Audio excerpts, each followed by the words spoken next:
આયુષભાઈ આજે વાડી આવ્યા છે, હું લેવા આવ્યા છો? આ છે ને રામુ છું અત્યારે. આયુષભાઈ રમે છે અને આરતી કરવા આવ્યો તો. રમકડાની વિડીયો ઉતારવાના છે કા આયુષભાઈ? હા.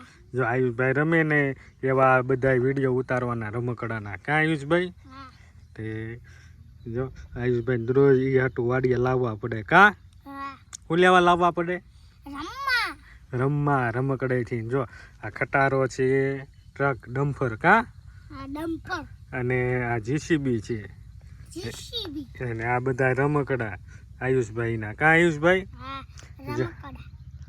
જો પા જો મે આવડો મોટો આ ટેન્ટ હાઉસ બનાવ્યો, આમાં બધું શણગારું. હા જો આ બાજુ હસ્તીબેન રમે છે, એને કંઈક સ્ટેન્ડ જેવું બનાવ્યું છે કા આયુષભાઈ? હસ્તીબેન હા. જો આયુષભાઈ કંઈક બનાવે છે. શું બનાવો છો આયુષભાઈ? હું બનાવું છું કંઈક બનાવે છે. હવે કંઈક બનાવું છું. મજા આવે ને વાડીએ રમવાની? મજા આવે ને આયુષભાઈ? હા, બહુ મજા આવે. બહુ ને બહુ મજા આવે. જો આયુષભાઈ વાડીએ રમવાની બહુ મજા આવે કા આયુષભાઈ? હા. રમવા મનો હાલો અને હું વિડીયો ઉતારી નાખું રમકડા ના. હો હાલો, બધાય લાઈક શેર અને સબસ્ક્રાઈબ કરતા જઈજો કા આયુષભાઈ? કહો ખરા તમે? અરે બધા લાઈક શેર ને સબસ્ક્રાઇબ કરતા રહેજો. એ જો હું રણમેશ સિંહ. હા, બાય બાય.